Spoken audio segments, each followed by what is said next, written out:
Yes, I'm Herman. I'm part of Vanguard, Railway Vanguard. It's a caucus of the Unión Ferroviaria. We are opposite of the bureaucracy, and I used to be a job steward 2 years ago. So what kind of work do you do? I'm a train guard.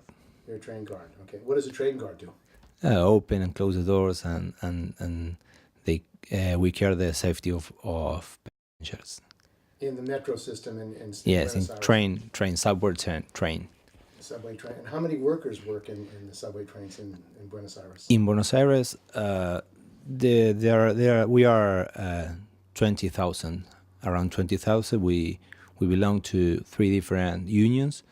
Unión Ferroviaria, the one I belong, it's the biggest one, with around 15,000 members, and La Fraternidad, who belongs only the motormen. They are the other one, very powerful. It was little compared with the Unión Ferroviaria, but it's strong because they are the motormen.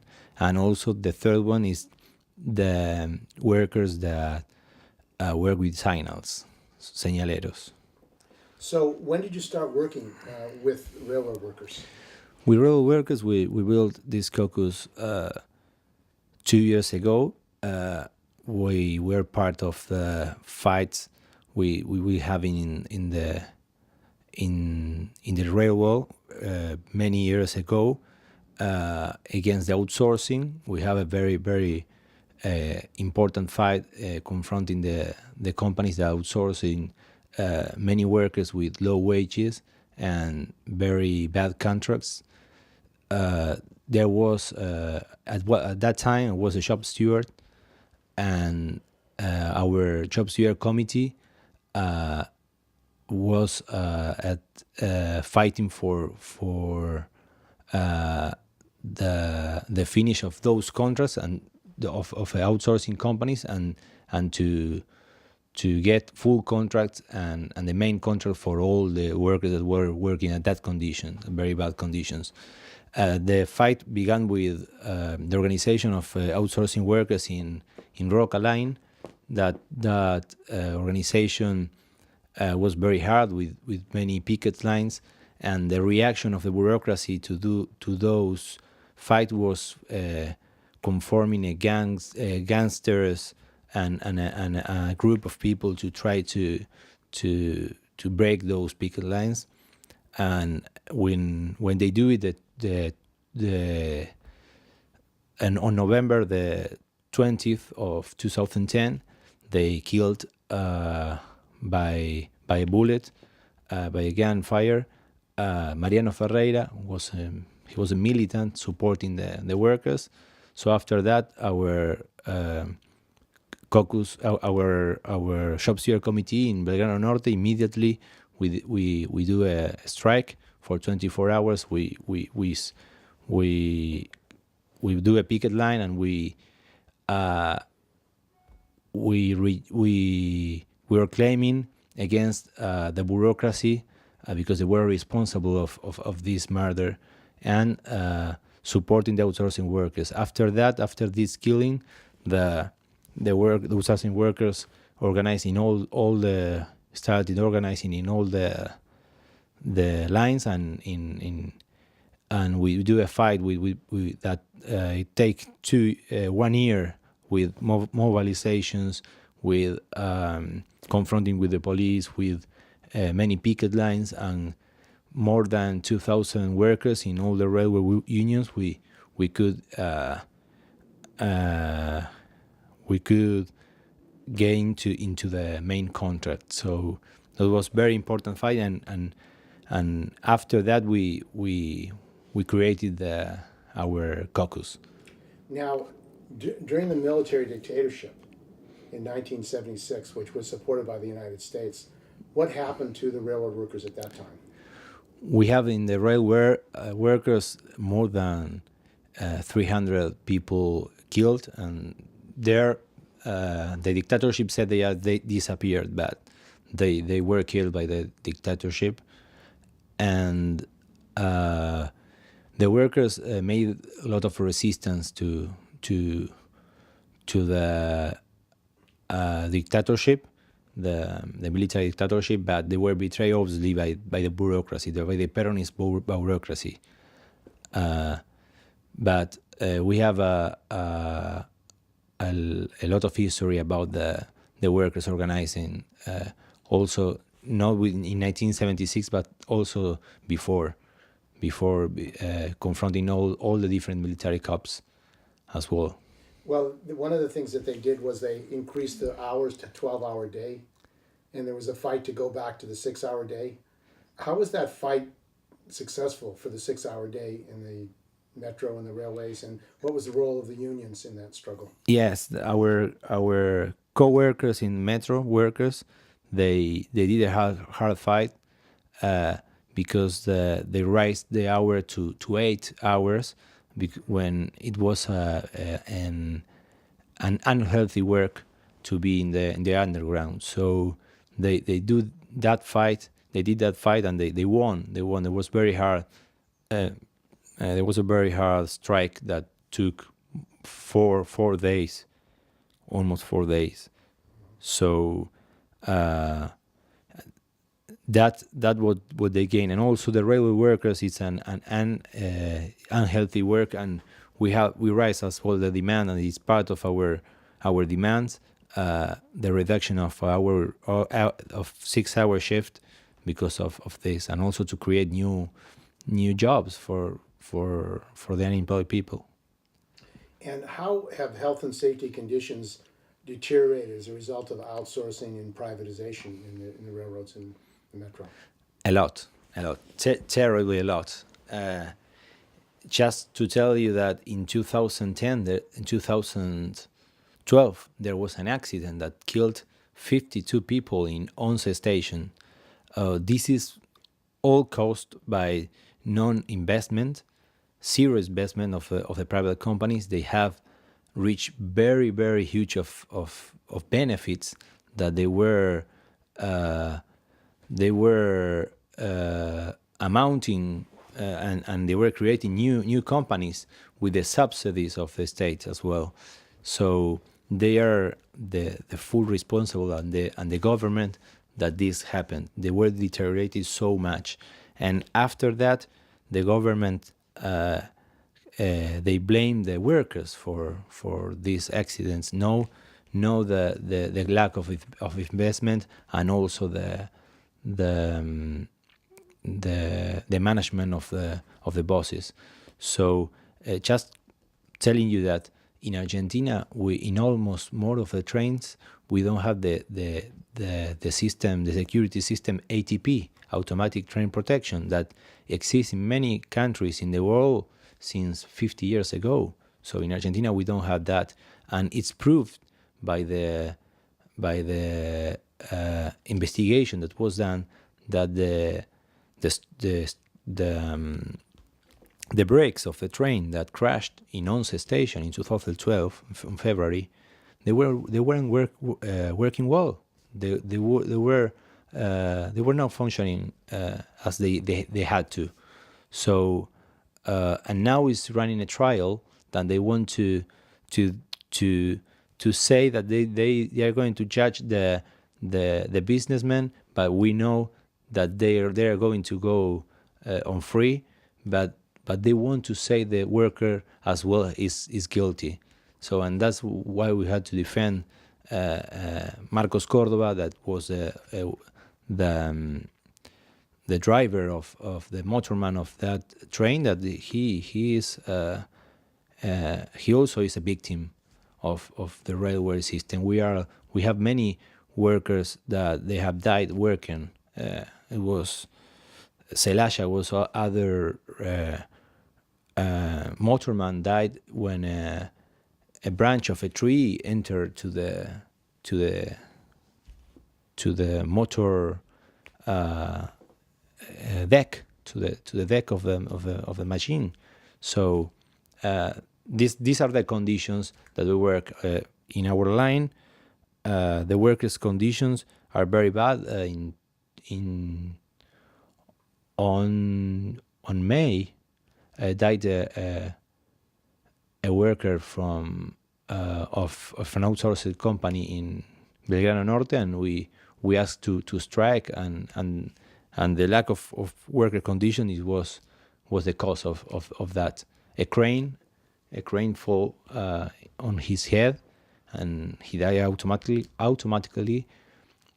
because of the lack of conditions in that situation. So that is very important. The lack of investment, and the only way have the workers to finish with this is taking control of the trains to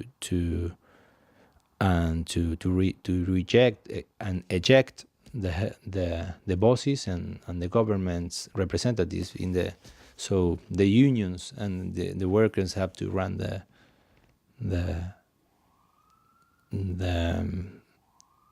railroad. So you're in favor of the unions running the railroads in, Yes. in Argentina.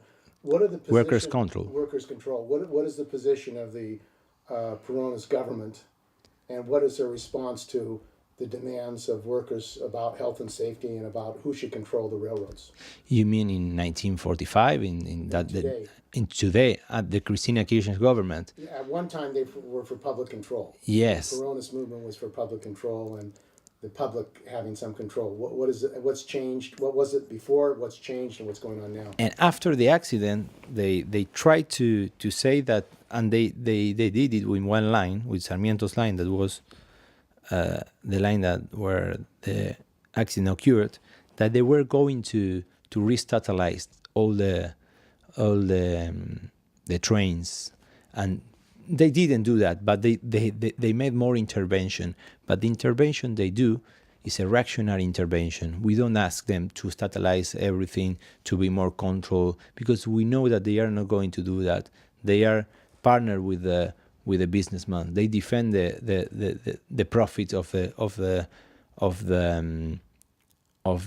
businessman, of the railway companies. Just to telling you that one of the we have in the 10 years of period of work of Kirchner's government, we have 4 minister of transport of minister of transport, and one of them just was proved that he was receiving money, and he was flying with the private planes of the companies that he had to control. So and all the things that we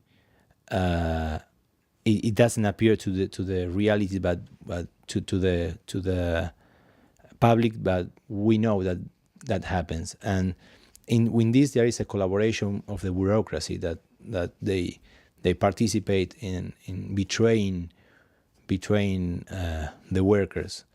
So and how do they do that? How do they do that? They do that because How exactly do they do that? how they do that, compromising with them,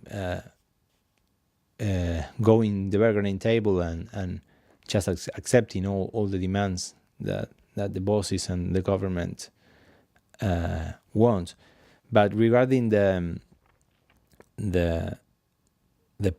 public policy that the government has regarding the control of the trains and the railway system, the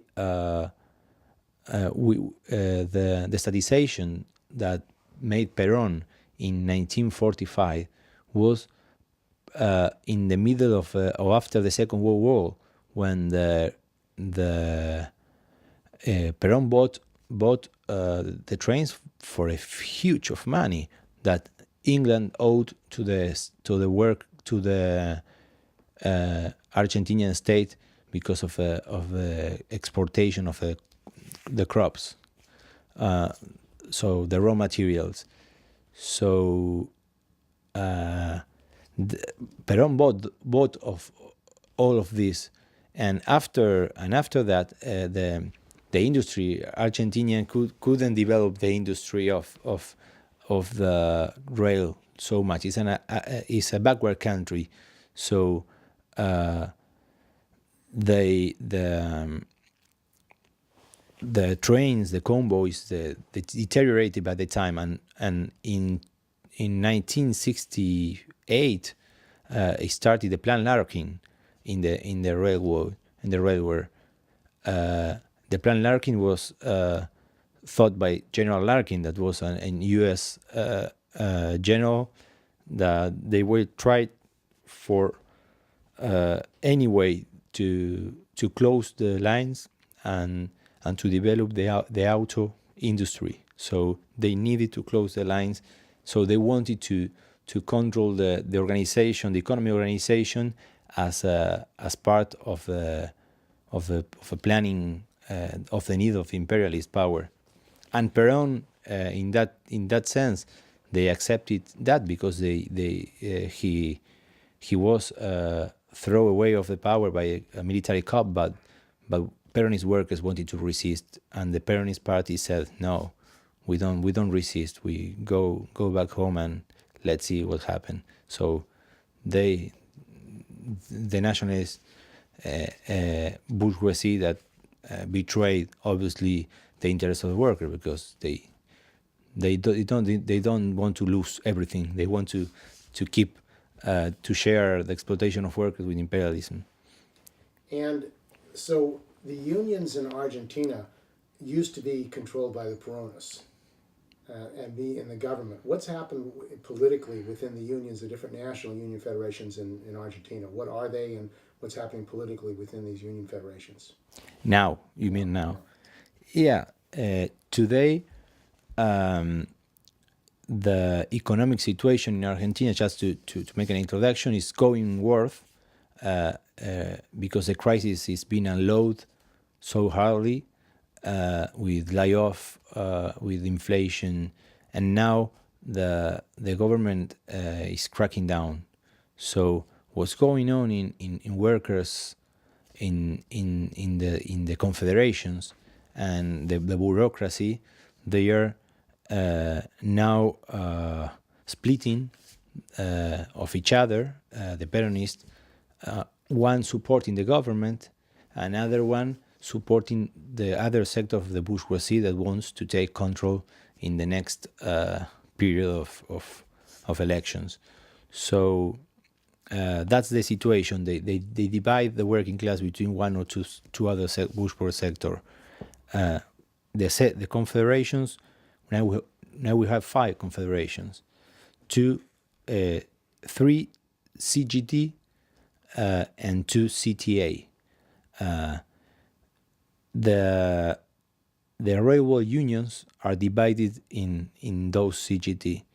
The Unión Ferroviaria is in the CGT of the government, and La Fraternidad and Señaleros, they are in the CGT that belongs to the opposition of the government, that is run by Moyano. And who is Moyano? Moyano is the Secretary General of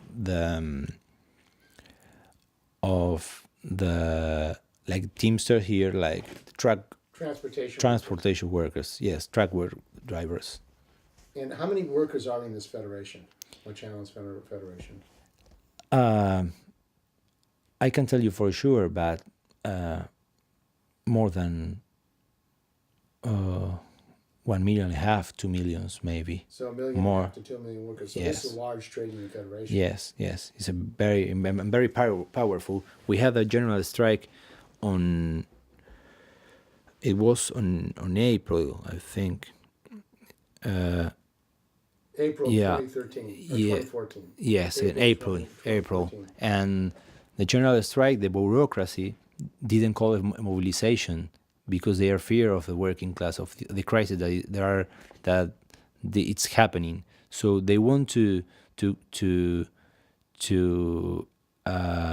show another alternative of the government doing these strike actions and showing the workers that they have to follow the other sector of the bourgeoisie, that is Massa or other candidates. but they don't want the workers to confront real with the government, and much less. They don't even want that the workers confront the bourgeoisie and the capitalists in the factory. So they didn't call it mobilization. They do a holiday day, like they call a strike. Didn't want the workers to take part hardly with that. But the vanguard, the sector of the vanguard, where we belong, with other railway workers, auto workers that they are in fact, like Kronberg, like Lear, like Chestamp, the workers that they produce, they build, the auto workers as well, the wheels, that Sudna, FATE, we participate of an action all together to picket line in many railroads at that time. Now the bureaucracy is calling now a new general strike, but they don't even want to say the date is gonna be now. So we don't. It's a secret. It's a secret by the moment. So they continue being fearing of the working class. Why are they afraid of a general strike? They're afraid they're going to lose control of the working class. Is that what they're afraid of? Yeah, they think that the things can go out of their hands, and they can awaken forces that maybe they cannot take control of that. So anyway, it's needed a new direction of the working class, an independent class direction that confront of the sector of the bourgeoisie. Okay, let me just check things. So the Kirchner government now has said that they're angry about the default, which the federal court, U.S. court, has said that they have to pay the speculators who bought Argentinian bonds, or the country will go into default. What is happening with the default in Argentina, and what is the response of the government and the unions to the default in Argentina? Yeah, the government, all these years, they say that they paid everything, and it's true. It is the government that have paid more external debt than any other government in the history of Argentina. So imagine what that means to the country. It means millions of dollars that goes to the funds, to external funds, to the financial capitalists, and to United States, to Germany, to the big capitalist companies of the world and the country. So that's why it's impossible that this leadership can do anything running the country. So they are together with the expoliation of the country, with this with the financial sector, and now with the Grecia's resolution about the Bolter funds. They say that they are not going to pay, but they are going to pay. They are preparing to pay. So an anti-imperialist policy for them is to pay. So they say, we want to be free of you, so we are going to pay you. So it's not that's to subordinate the country more and more, and the bureaucracy as well. They are doing that now. The government is playing like a strategic, saying that they were not going to pay, but behind the scenes they are preparing all the banks, all the banks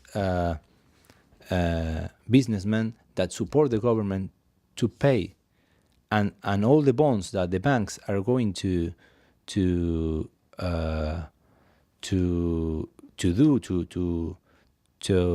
publish.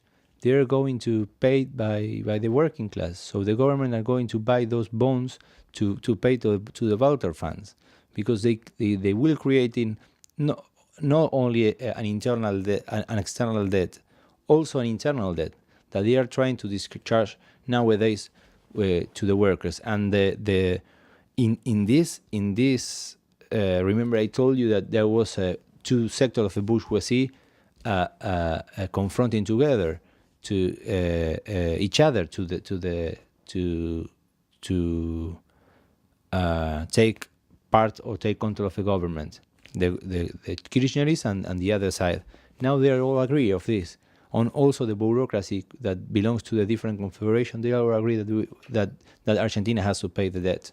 And what is the inflation rate and the economic conditions in Argentina for the working class? In the inflation, it's running more and more up. There, it's rising a lot. What is the rate now? It's around 40-45%, and the increases of salaries, the bureaucracy it's bargaining are 30%, less than that. It's they are unloaded the crisis by this, and telling you that much more of the workers they earn the wage that is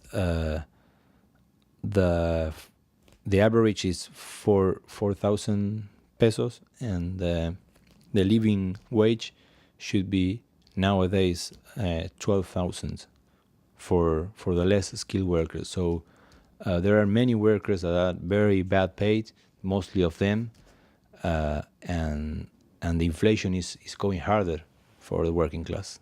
So the inflation is being used to cut the wages of the workers. For sure. And what is the policy of, you say the union leadership is accepting paying back the debt, or what is the position of these unions in relationship to the default? They are supporting the government, the negotiations. They are supporting the negotiation that the government says that they suppose they don't want to pay more for the volunteer funds, but they still say that they are going to pay anyway. So what the unions do is they have published some banners saying that we don't want to be slaves to the volunteer funds, but it's just they're just lying, because they are supporting the policy to be slaves of the volunteer funds as well. Now there's a left opposition in Parliament of some senators in the Parliament, 3 senators from PT and the PST, the Workers' Party and the PST. What is their position in relationship to the debt crisis? They have proposed to be called a plebiscite. That they asked for that in the parliament and to the government. So they ask that the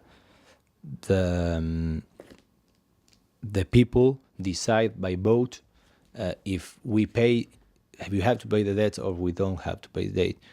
We believe that myself, I believe that is not the policy that workers we have to do, because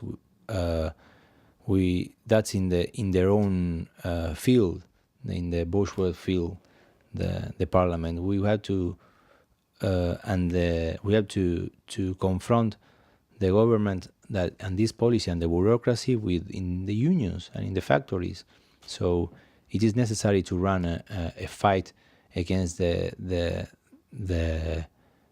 vulture funds, against the American companies that they were resolving and through Griesa they are running this screw over they're screwing the country and the working class. So a good way was to strike in the factories, that the American factories, to do to call for a congress of shop stewards of the different industries for the unity of the workers against the vulture funds with our method and our program to confront the crisis. So is there a national shop stewards movement or congress of all shop stewards in Argentina? There are much more activism and militants militant people that many years ago, but it's worth trying to build that organization to take control of the unions and to build a unique confederation, because we cannot be divided in three by the interests of the bourgeoisie, different sectors. We need a Congress to set up one only confederation, independent of the bourgeoisie, independent of the state, and with a working class program to confront the crisis and defeat the bourgeoisie. And what is the relationship of the Argentinian worker class to the Brazilian working class? We are very near, not only geographically, but we are integrated with the system of production. For example, the auto industry, mostly of the cars that are built and the auto parts that workers we do. They are 60% in Brazil, 40% in Argentina. It depends the different. So we have to fight together. It's needed to fight together with the Brazilian working class. So all of these years, the Kirchner government and Lula's government and PT of Brazil, also Chavez, Venezuelan government, they say that they were going to do the unity of Latin America and South America. What they do is an integration to allow the companies and the financial capital to invest what they want and to exploit the working class. And now they leave the countries as they want. The onslaught we are having the working class in Brazil and in Argentina is the same one, dismissed in auto industry in both sides of the border. General Motors is firing workers in Brazil.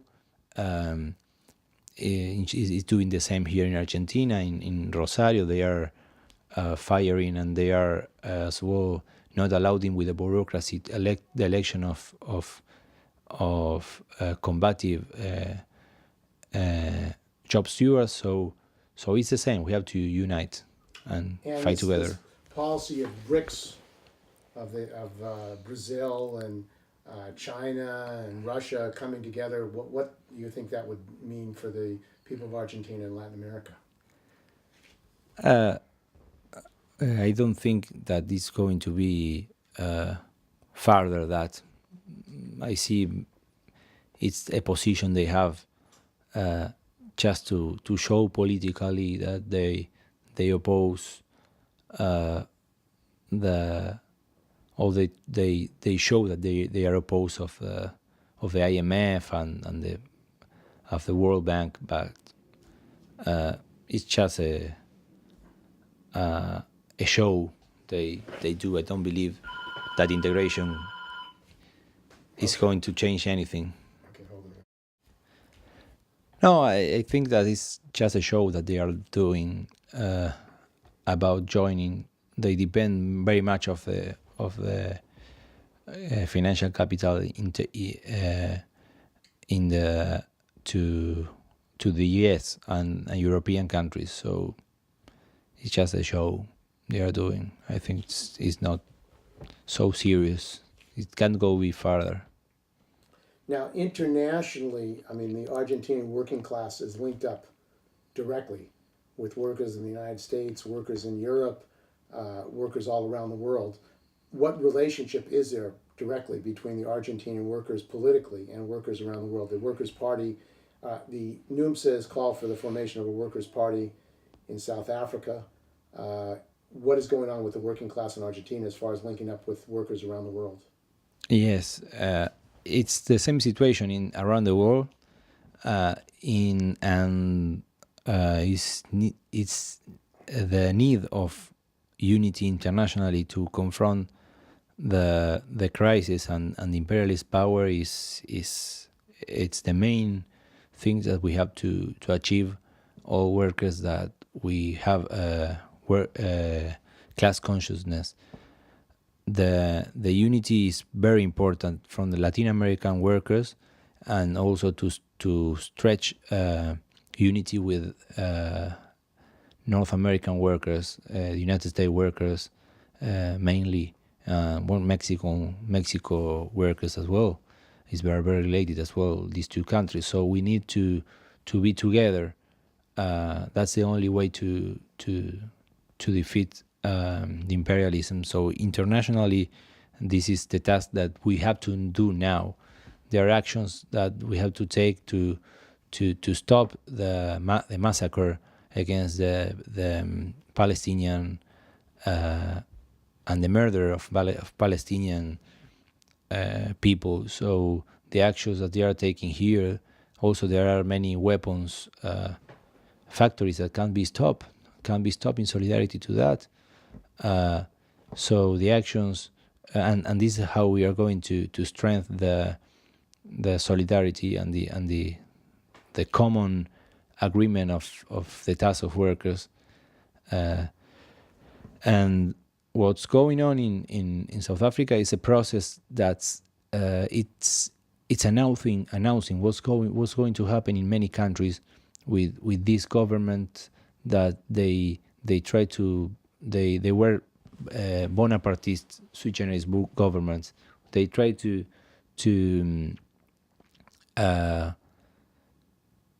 show a position to be opposed to United States, to the imperialist power, but they have shown their own face, the real face, that they are not opposed to that. So the PT of Brazil was happening in South Africa with the African National Congress. So it's showing that, and the unions are trying to have a different policy, or different sectors of the unions. We don't believe that building a new PT again is gonna work like it happened in Brazil. It depends on the program they have. Also in Bolivia, there was a project of the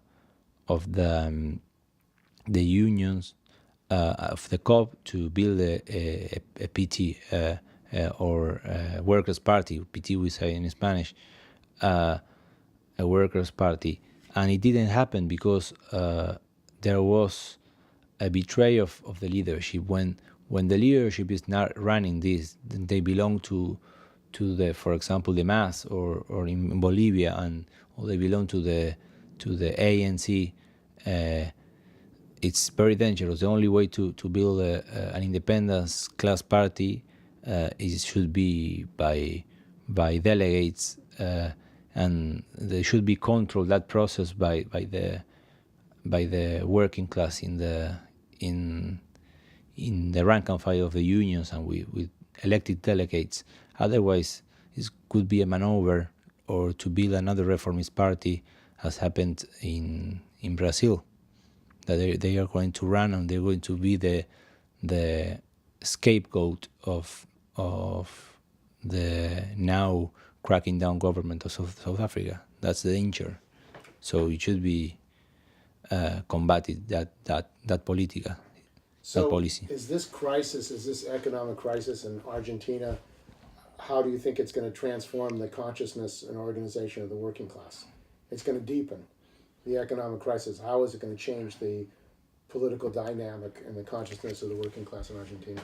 It's going to, the working class is going to go to fight. It's going to fight for their jobs. It's going to fight for the salaries. It's going to fight because they don't want to be as we were in 2000. With mass unemployment, we know that those are the consequences.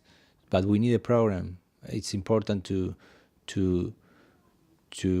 have a program, and to gain positions in the unions, and to take back and confront the bureaucracy that is going to betray, and to have clear clear consciousness that the only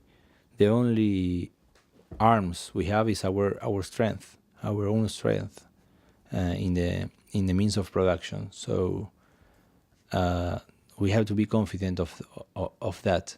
That's the only way. No believing in any bureaucrat or any new politician or in an election or even in a plebiscite to define what workers have to do. We have to decide that and